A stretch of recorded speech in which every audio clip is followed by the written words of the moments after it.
پیارے دوستو، آج میں آپ کے سامنے ایک ایسا واقعہ بیان کرنے جا رہی ہوں جسے سن کر دل دہل جائے گا، روح کانپ اٹھے گی اور آنکھیں بے اختیار نم ہو جائیں گی۔ یہ واقعہ ہے اس عظیم ہستی کی شہادت کا کہ جن کی شجاعت، علم اور عدل کی مثالیں رہتی دنیا تک دی جائیں گی۔ آئیے اس دردناک مگر ایمان افروز واقعے کو سننے کے لیے ویڈیو کو آخر تک ضرور دیکھیے گا۔ حضرت علی شیر خدا فرمایا کرتے تھے کہ ایک دفعہ میں بہت بیمار ہوا، مجھ سے کھڑا نہیں ہوا جاتا تھا۔ حضور صلی اللہ علیہ وآلہ وسلم تیمارداری کرنے آئے تو میں نے کہا، یا رسول اللہ، پتہ نہیں بچوں گا یا نہیں۔ تو حضور صلی اللہ علیہ وآلہ وسلم نے فرمایا کہ علی نہیں، تو اس وقت دنیا سے جائے گا جب تیری دھاڑی لہو سے رنگین ہو جائے گی۔ پیارے دوستو، حضرت علی رضی اللہ تعالی عنہ کثرت سے نماز پڑھتے، کثرت سے روزے رکھتے، کثرت سے عبادت کرتے۔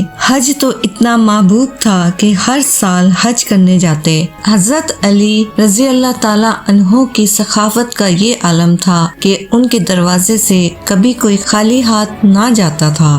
دوستو، ایک مرتبہ ایک سائل مسجد میں مانگنے آ گیا۔ حضرت علی شیر خدا نماز پڑھ رہے تھے۔ نماز میں ہی رب کے بندوں کا خیال آ گیا۔ جب سائل نے پکارا تو مولا علی شیر خدا نے سلام بھی پھیرنے کا انتظار نہ کیا۔ ان کے پاس ایک چاندی کی انگوٹھی تھی، انہوں نے فوراً اتاری اور نماز کے دوران ہی اس سائل کی جانب پھینک دی۔ اس سائل نے جا کر حضور صلی اللہ علیہ وآلہ وسلم کو بتایا کہ حضور، آج میں مسجد میں گیا تھا، سب نماز پڑھ رہے تھے، کچھ ملا نہیں۔ حضور صلی اللہ علیہ وآلہ وسلم نے فرمایا، وہاں علی نہیں تھے؟ اس سائل نے کہا، تھے۔ تو آپ صلی اللہ علیہ وآلہ وسلم نے فرمایا، کیا کچھ ملا؟ اس سائل نے کہا، حضور، انہوں نے تو نماز پڑھتے پڑھتے بھی سخاوت کر دی۔ دوستو، یہ ہے حضرت علی رضی اللہ تعالی عنہ کی سخاوت کا عالم۔ پیارے دوستو، جب 19 رمضان کو مسجد کوفہ میں امام علی علیہ السلام کی اذان گونجنے لگی تو پوری کائنات میں سوگ برپا ہو گیا۔ چرند پرند جنات چیخنے لگے اور حضرت جبرائیل علیہ السلام تمام انسانوں سے کہنے لگے کہ اے انسانوں، آج آخری مرتبہ علی کی آواز میں اذان سن لو۔ مولا علی علیہ السلام اذان دے کے مصلی عبادت پر آئے، اللہ کی عبادت کر رہے تھے۔ جیسے ہی آپ نے سجدہ کیا تو عبد الرحمن ابن ملجم زہر سے ڈوبی ہوئی تلوار امام علی علیہ السلام کے سر پر دے مارتا ہے۔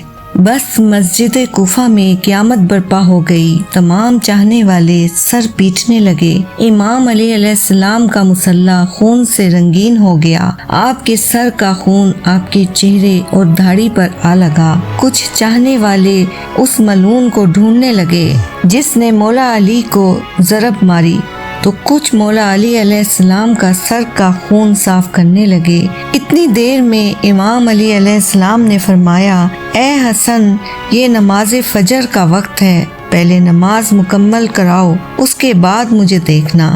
امام حسن علیہ السلام نے نماز پڑھائی اور مسجد میں موجود تمام مسلمانوں نے نماز پڑھی۔ جیسے ہی نماز ختم ہوئی تو عبد الرحمن ابن ملجم، جس نے مولا علی علیہ السلام کے سر پر وار کیا تھا، اس کو پکڑ کر امام کی خدمت میں لایا گیا اور کچھ چاہنے والے شہد کا شربت بنا کے پاس لے کر آئے۔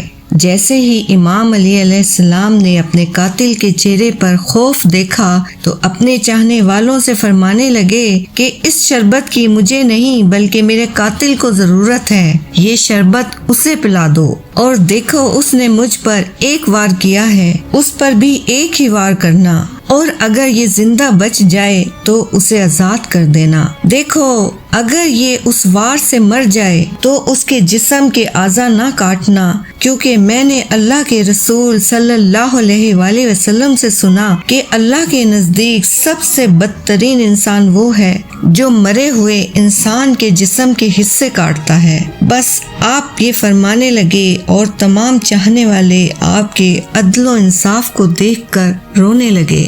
پھر آپ فرماتے ہیں حسن، حسین، عباس چلو مجھے اپنے گھر لے کر چلو۔ آپ اپنے بیٹوں کے سہارے سے جیسے ہی گھر کے قریب پہنچتے ہیں تو فرماتے ہیں عباس سب چاہنے والوں کو کہو واپس اپنے گھر چلے جائیں۔ تو کسی نے عرض کیا یا امیر المومنین سب آپ کے چاہنے والے ہیں، اس حالت میں آپ کو کیسے چھوڑ کر چلے جائیں؟ امام علی علیہ السلام نے فرمایا کیونکہ میرے تربت کی خبر مجھ سے پہلے میرے گھر پہنچ چکی ہے اور میری بیٹیاں زور زور سے رو رہی ہیں۔ میں نہیں چاہتا کہ میری بیٹیوں کی آواز میرے چاہنے والوں کے کانوں تک پہنچے۔ بس تمام چاہنے والے وہیں رک گئے اور امام علی علیہ السلام گھر تشریف لاتے ہیں۔ تمام بیبیاں روتی ہیں، امام علی علیہ السلام کو دیکھ کر فریاد بلند کرتی ہیں اور امام علی علیہ السلام سب کو دلاسا دیتے ہیں کہ مجھ سے میرے بھائی اللہ کے رسول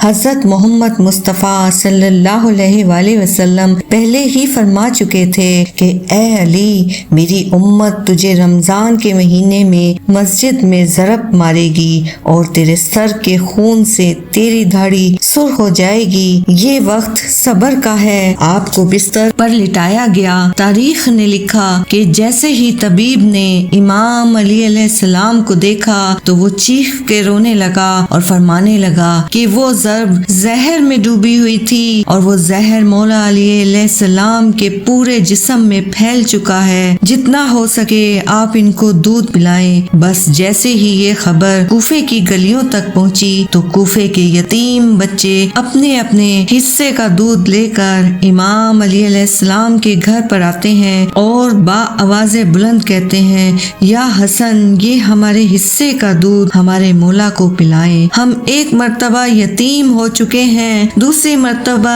یتیم نہیں ہونا چاہتے۔ امام علی علیہ السلام بستر شہادت پر بھی مسلسل اللہ کا ذکر کرتے رہے۔ بس جیسے ہی 19 کا دن ختم ہوا، 20 رمضان کی رات آئی، آپ فرمانے لگے کہ اب میرے حجرے میں کوئی بھی نہ آئے کیونکہ پوری دنیا کے جنات اور فرشتے مجھ سے ملنے آ رہے ہیں۔ اور پھر جیسے ہی 20 رمضان کا سورج طلوع ہوا تو آپ امام حسن سے فرمانے لگے اے حسن جاؤ اور میرے تمام چاہنے والوں سے کہو کہ اپنے امام کا آخری دیدار کر لیں۔ آپ کی عقیدت مند قطار بنا کر جیسے ہی آپ کی زیارت کے لیے گھر میں داخل ہوئے تو دیکھا کہ زہر پھیلنے کی وجہ سے آپ کا چہرہ پورا زرد ہو چکا ہے۔ سب چیخ کر رونے لگے۔ امام علی علیہ السلام فرمانے لگے پوچھو جو پوچھنا چاہتے ہو کیونکہ میں علی زمین کے رستوں سے زیادہ آسمانوں کے رستے جانتا ہوں۔ پوچھ لو، جب تم مجھے اپنی آنکھوں سے نہیں دیکھو گے تو پچھتاؤ گے کہ کاش کچھ اور پوچھ لیتے۔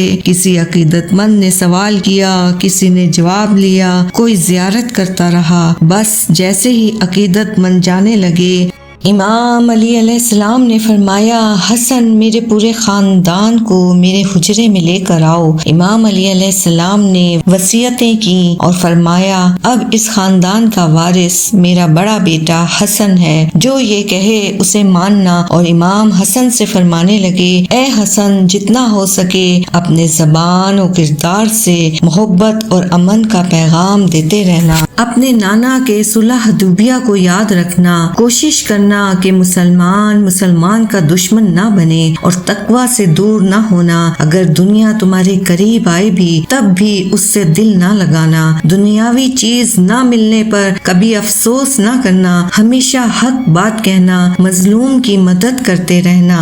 حسن حسین جہاں تک ہو سکے میرے اس پیغام کو ہر ایک تک پہنچانا کہ اپنے کام ذمہ داری سے کرتے رہیں اور اپنے درمیان تعلقات کو اچھا بنائے رکھیں کہ میں نے تمہارے نانا حضرت محمد مصطفیٰ صلی اللہ علیہ وآلہ وسلم سے سنا ہے کہ لوگوں کے بیچ میں صلح کروانا ہزاروں سالوں کے روزے نماز سے بہتر ہے، اور یتیموں کے بارے میں اللہ سے ڈرتے رہنا کہ کبھی وہ بھوکے نہ رہیں، اور پڑوس میں رہنے والوں کا خیال رکھنا کیونکہ اللہ کے رسول پڑوسیوں کے بارے میں بار بار اتنی نصیحت کرتے ہیں کہ لوگ سمجھنے لگتے کہ شاید اللہ کے محبوب ان کو ہمارا وارث بھی بنانے والے ہیں، اور قرآن کو سمجھنے اور اس پر عمل کرنے میں دیر نہ کرنا، ایسا نہ ہو کہ دوسرے قرآن کو سمجھ کے تم پر حکومت کرنے لگے۔ نماز کے بارے میں اللہ سے ڈرتے رہنا، کیونکہ وہ تمہارے دین کا ستون ہے، اور اللہ کے گھر کی حفاظت کرنا، کیونکہ وہ تمہاری پہچان ہے۔ اللہ سے ڈرو، اپنی جان و مال اور زبان کے بارے میں نہ کسی کا مال غصب کرو، نہ کسی کو ہاتھوں اور زبان سے تکلیف دو، ایک دوسرے کی مدد کرتے رہنا، اور خبردار سب مسلمان ایک دوسرے سے جڑ کر جینا، ورنہ تم پر وہ لوگ مسلط ہو جائیں گے، اگر تم فریاد بھی کرو گے تب بھی تمہاری آواز سننے والا کوئی نہ رہے گا۔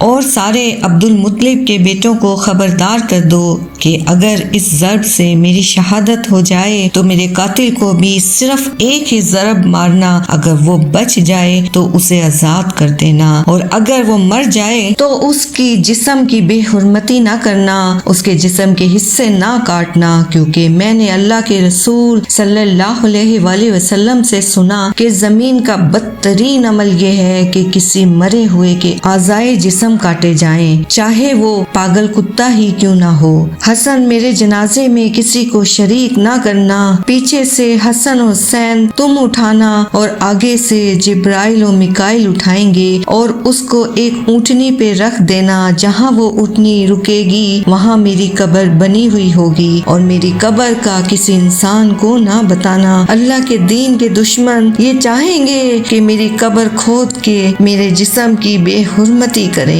پھر آپ حضرت عباس کو دیکھ کر فرمانے لگے، اے عباس، تم کو میں نے اللہ سے کربلا کے لیے مانگا ہے، آج سے حسین تمہارا آقا ہے، ان کے غلام بن کے جینا۔ پھر امام حسین کو دیکھا اور رو کر فرمانے لگے، اے حسین، تیری شہادت کی خبر تیرے نانا نے تیری آمد کے وقت ہی سنا دی تھی، تجھے 3 دن کا بھوکا پیاسا کر کے کربلا کے میدان میں شہید کیا جائے گا، تیرے بچوں کو ساتھیوں کو بے دردی سے مارا جائے گا۔ حسین، تیری شہادت کے بعد میری بیٹیوں کو، تیری بہنوں کو رسیوں میں قید کر کے اسی کوفہ و شام میں پھرایا جائے گا۔ حسین، اللہ کے دین کے لیے صبر کرنا، اور جب وقت آخر آئے تو اپنی بہنوں اور بیٹیوں سے نصیحت کرنا کہ اسلام کے لیے صبر کرتے رہیں، اور قدم قدم پہ یہ گواہی دیتے رہنا کہ اللہ کے سوا کوئی عبادت کے لائق نہیں، حضرت محمد صلی اللہ علیہ وآلہ وسلم اللہ کے رسول ہیں۔ بس اتنی دیر میں آپ فرمانے لگے، سلام یا رسول اللہ۔ سارا خاندان چیخ کر رونے لگا اور کہنے لگا، اے ہمارے مولا، کیا ہمارے درمیان اللہ کے رسول موجود ہیں؟ امام علی علیہ السلام نے مسکرا کر فرمایا، ہاں، اللہ کے محبوب اور تمہاری ماں فاطمہ الزہرا سلام اللہ علیہا مجھے لینے آئے ہیں۔ بس پورا گھر زارو قطار رونے لگا، اور یوں امام علی علیہ السلام نے اپنی آنکھیں بند کر لیں۔ آپ کی وصیت پر عمل کرتے ہوئے آپ کے جنازے میں کسی کو بھی شریک نہ کیا گیا، پیچھے سے حسن و حسین نے اٹھایا، اور آگے سے وہ جنازہ خود بخود اٹھنے لگا، اور ایک نورانی اونٹنی ظاہر ہوئی، جنازے کو اس اونٹنی پر رکھا، اور وہ کوفے سے باہر چلتی گئی، ایک ویران جگہ پر جا کر وہ رکی جہاں ایک چمکدار پتھر تھا۔ جیسے ہی امام حسن و حسین نے اس پتھر کو ہٹایا تو اس پتھر کے نیچے قبر بنی ہوئی تھی، اور اس پر لکھا ہوا تھا کہ یہ قبر اللہ کے نبی نوح نجی اللہ نے بنائی ہے، اللہ کے ولی علی ابن ابی طالب علیہ السلام کے لیے۔ سلام ہو اللہ کے ولی شیر خدا علی علیہ السلام کی عظمت پر۔ حضرت علی رضی اللہ تعالی عنہ 21 رمضان المبارک کو اپنے خالق حقیقی سے جا ملے۔ پیارے دوستو، ویڈیو کو صدقہ جاریہ سمجھ کر دوسرے لوگوں تک شیئر کریں، اور میری ویڈیو کو لائک اور چینل کو سبسکرائب کریں، اور کمنٹ میں سلام یا علی ضرور لکھیں۔ اگلی ویڈیو تک کے لیے اللہ نگہبان۔